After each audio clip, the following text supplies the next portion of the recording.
Varanasi movie world wide గా 120 దేశాల్లో 100 కోట్ల మందిని రీచ్ అయ్యేలా ప్లాన్ చేస్తున్నారు. 55,000 థియేటర్స్ లో రిలీజ్ అయితేనే పెద్ద రికార్డ్. కానీ ఈ సినిమాను ఏ కోణంలో వరల్డ్ ఆడియన్స్ దగ్గరికి తీసుకెళ్తారు అనేదే మెయిన్ టాపిక్. ఎంత గొప్ప కథైనా రిలీజ్ అయ్యాకే జనాల్లో మౌత్ టాక్ పెరగాలి, లేదంటే ట్రైలర్ తో వరల్డ్ ఆడియన్స్ ని ఆకట్టుకోవాలి. అయినా కూడా బాహుబలి కోసం జనాలు క్యూ కట్టినట్లు థియేటర్స్ ముందు వారణాసి కోసం వరల్డ్ ఆడియన్స్ క్యూ కడతారా? ప్రాక్టికల్గా ఇది కాని పని. కాకపోతే ఈ మూవీని హీరో, దర్శకుడు కంటెంట్ కంటే ఎక్కువగా ఇంకొకరు మోయబోతున్నారు. అదే ఎవరు? తన వల్లే హాలీవుడ్, యూరప్లో వారణాసి కోసం వరల్డ్ ఆడియన్స్ క్యూ కడతారా? తర్వాత గ్లోబల్గా వారణాసి ఫేటే మారిపోతుందా? ఇంతకీ రాజమౌళి స్కెచ్ ఏంటి? 3,000 కోట్ల ప్రాజెక్టు బరువు మోసేదెవరు? Take a look.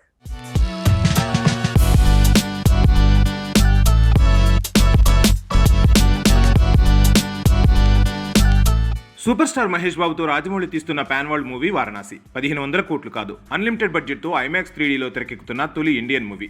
దీనికి తోడు 120 దేశాల్లో 100 కోట్ల మందిని రీచ్ అయ్యేలా 30 భాషల్లో ఈ మూవీని రిలీజ్ చేస్తున్నారు. హాలీవుడ్ సినిమాలు కూడా ఇప్పటి వరకు 33,000 థియేటర్స్కి మించి రిలీజ్ కాలేదు. అలాంటిది వారణాసిని ప్రపంచవ్యాప్తంగా 55,000 థియేటర్స్లో రిలీజ్ చేయబోతున్నారంటే అదో సెన్సేషన్. కాకపోతే అన్ని వేల థియేటర్స్లో ఓ ఇండియన్ మూవీ వస్తుందంటే తెల్లోళ్లంతా ఎగబడి చూస్తారా? చెప్పలేం. కంటెంట్ బాగున్నా అది బాగుందని తేలాలంటే రిలీజ్ అయ్యి జనం చూడాలి. మౌత్ టాక్ ఎంత పెరిగినా పాన్ వరల్డ్ మార్కెట్ షేక్ అవ్వాలంటే అదొక్కటే ఎంత మాత్రమూ సరిపోదు. కాబట్టి పూర్తి బాధ్యతని ప్రియాంక చోప్రా మీద పెడుతోంది వారణాసి టీం. నిజానికి రాజమౌళి దేశం గర్వించదగ్గ దర్శకుడే కావచ్చు, super star Mahesh Babu Hollywood look ఉన్న టాలీవుడ్ హీరోనే కావచ్చు. అయితే వరల్డ్ ఆడియన్స్కి వారణాసి దగ్గరవ్వాలంటే ప్రమోషన్, సినిమాలో కంటెంట్, ఎలివేషన్ ఒక్కటే సరిపోదు. ప్రమోట్ చేసేందుకు వెల్ నోన్ ఫేసులు కావాలి.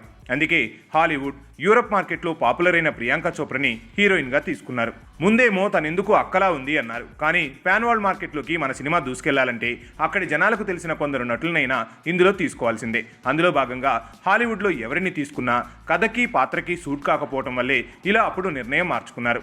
అంటే ప్రియాంక చోప్రా మీదే వారణాసి భారమంతా పడుతోందా అంటే ప్రాక్టికల్గా చెప్పాలంటే అదే నిజం. సినిమాకు హీరో మహేష్ అయినా హాలీవుడ్, యూరప్లో ఈ సినిమా రీచ్ని పెంచేది ప్రియాంకే. కాకపోతే కథ పరంగా, పాత్ర పరంగా మహేష్ పర్ఫార్మెన్స్తోనే 10,000 కోట్ల వసూళ్లు వచ్చే ఛాన్స్ ఉందట. కాకపోతే కొత్త మార్కెట్లో వారణాసి దుమ్ముదులపాలంటే ప్రియాంక ఇమేజే ప్లస్ అయ్యే ఛాన్స్ ఉంది. ప్రతి విజయం వెనక ఒక మహిళ ఉంటుంది అంటారు. ఇక్కడ మహిళా హీరోయిన్గా ఉంటుంది.